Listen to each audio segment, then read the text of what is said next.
brought to you by Infinix. Infinix smartphones पे आ रही है सेल फिर एक बार। पगली, सेल अभी बाकी है।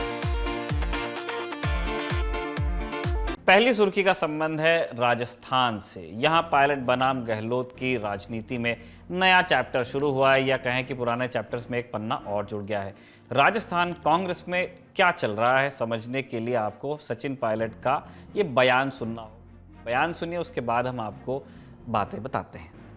नहीं किया क्योंकि यहाँ पे सरकार कांग्रेस पार्टी की है। बहुत उम्मीद लोगों को थी और हम सब चाहते थे, हमारी सरकार ने कई बार केंद्र सरकार को आग्रह भी किया कि इस धाम को एक राष्ट्रीय स्मारक के नाम पर उसको प्रचलित करना चाहिए, उसको डेवलप करना चाहिए। ऐसा हुआ नहीं, और ना ही प्रधानमंत्री जी ने ERCP के बारे में दोबारा कहा। जब पहले वो प्रदेश में आए थे, चुनाव चल रहे थे, उन्होंने अपने खुद मुंह से कमिटमेंट किया था कि इसको राष्ट्रीय परियोजना घोषित करेंगे ERCP को, वो भी उन्होंने किया नहीं। उसका हम सबको खेद है। मुझे उम्मीद थी कि ये इस बार कर देंगे, लेकिन उन्होंने किया नहीं। और प्रधानमंत्री जी ने कल जो बयान दिए, जो बड़ाइयाँ करी, मैं समझता हूँ बड़ा दिलचस्प एक घटनाक्रम है, क्योंकि इसी प्रकार प्रधानमंत्री जी ने सदन के अंदर गुलाम नबी आज़ाद साहब की बड़ाइयाँ करी थी, और उसके बाद क्या घटनाक्रम पैदा हुआ हम सब ने देखा है। तो बड़ा इंटरेस्टिंग डेवलपमेंट था कल का, जो प्रधानमंत्री जी ने सोते ही बड़ाइयाँ करी हैं। इसको बड़ा मैं इंटरेस्टिंग मानता हूँ, और इतना लाइटली नहीं लेना चाहिए। जहाँ तक क्या लगता है सर, गहलोत जी भी उसी राह पे चल रहे हैं? दिलचस्प घटनाक्रम, इंटरेस्टिंग डेवलपमेंट, और हल्के में नहीं लेना चाहता। पायलट ने इन शब्दों का इस्तेमाल सीएम अशोक गहलोत को लेकर किया। क्यों, बताते हैं। कल यानी कि 1 नवंबर के दिल ललन टॉप शो में आपने देखा होगा कि राजस्थान के बांसवाड़ा जिले के मानगढ़ धाम में एक कार्यक्रम का आयोजन हुआ। इस कार्यक्रम में प्रधानमंत्री मोदी और अशोक गहलोत ने एक साथ मंच साझा किया। साथ में गुजरात और मध्य प्रदेश के रिस्पेक्टिव चीफ मिनिस्टर्स भी वहां पे थे, शिवराज सिंह चौहान और भूपेंद्र पटेल। लेकिन जो मेन खबर बनी है वो गहलोत और प्रधानमंत्री मोदी को लेकर बनी है। दोनों ने एक दूसरे की तारीफ की, क्योंकि दोनों ने एक दूसरे के बारे में क्या कहा, आप उसको सुनिए। प्रधानमंत्री मोदी जी जाते हैं दुनिया के मुल्कों में तो कितना सम्मान मिलता है इनको। क्यों मिलता है? क्योंकि नरेंद्र मोदी जी उस देश के प्रधानमंत्री हैं। नरेंद्र मोदी जी उस देश के प्रधानमंत्री हैं जो हमारे मुल्क में आए हैं, जो गांधी का देश है, जहां लोकतंत्र की जड़ें मजबूत है, गहरी है। 70 साल के बाद में वहां लोकतंत्र जिंदा रहा है। ये दुनिया को एहसास होता है, तो उनको गर्व होता है कि उन देश का प्रधानमंत्री मोदी जी हमारे मुल्क में आ रहे हैं। मुख्यमंत्री के नाते अशोक जी और हम साथ साथ काम करते रहे, और अशोक जी हमारी जो मुख्यमंत्रियों की जमात थी उसमें सबसे सीनियर थे, सबसे सीनियर मुख्यमंत्रियों में है। और अभी भी हम जो मंच पे बैठे हैं उसमें भी अशोक जी सीनियर मुख्यमंत्रियों में से एक है। तो उनका यहां आना, इस कार्यक्रम में उपस्थित रहना। मुख्यमंत्री गहलोत के बारे में प्रधानमंत्री मोदी ने जो कहा, सचिन पायलट उसके राजनीतिक मायने निकाल रहे हैं। गहलोत पर तंज कसते हुए पायलट ने गुलाम नबी आज़ाद का भी जिक्र किया, आपने सुना ही, क्योंकि पीएम मोदी ने पिछले साल गुलाम नबी आज़ाद की संसद से विदाई के वक्त उनके कामों की भी खूब सराहना की थी।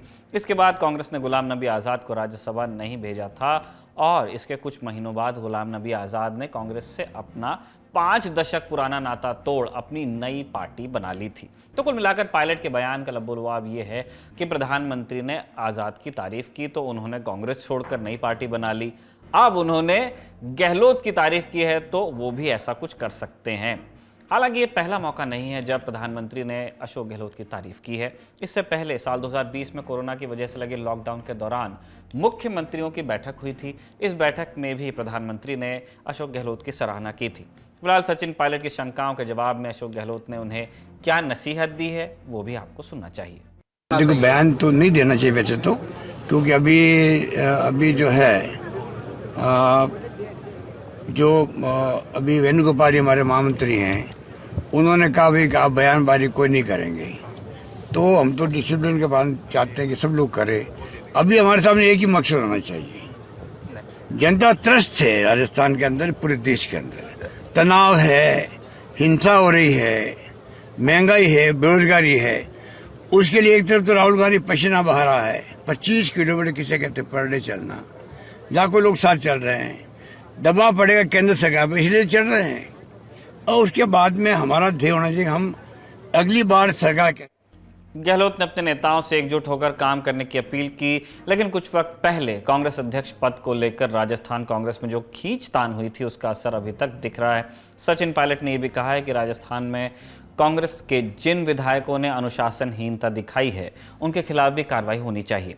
दरअसल 25 सितंबर को जयपुर में गहलोत के करीबी मंत्री शांति धारीवाल के आवास पर कांग्रेस विधायक दल के विधायकों की समानांतर बैठक के बाद कुछ नेताओं को नोटिस जारी कर जवाब मांगे गए थे। खैर, बात कांग्रेस की हो रही है तो पार्टी से जुड़े और दूसरे बड़े अपडेट्स भी आपको जानने चाहिए। तमिलनाडु के कन्याकुमारी से शुरू हुई कांग्रेस की भारत जोड़ो यात्रा अब तेलंगाना में है। आज यानी 2 नवंबर को हैदराबाद में फिल्म डायरेक्टर और अभिनेत्री पूजा भट्ट भी भारत जोड़ो यात्रा में शामिल हुई। दूसरी तरफ आज भारत जोड़ो यात्रा में शामिल महाराष्ट्र के पूर्व ऊर्जा मंत्री नितिन राउत गंभीर रूप से घायल भी हो गए। इंडिया टुडे की रिपोर्ट के मुताबिक यात्रा में भारी भीड़ जुट गई थी। इस दौरान एक पुलिस अधिकारी ने कथित तौर पर राउत को धक्का दे दिया, जिसकी वजह से वो गिर गए। उनकी दाहिनी आंख और हाथ पैर में चोट आ गई। राउत को इलाज के लिए हैदराबाद के एक निजी अस्पताल में भर्ती करा दिया गया है। भारत जोड़ो यात्रा की अगुवाई कर रहे राहुल गांधी ने फोन पर बात कर उनके स्वास्थ्य की जानकारी भी ली है, ऐसी खबर है।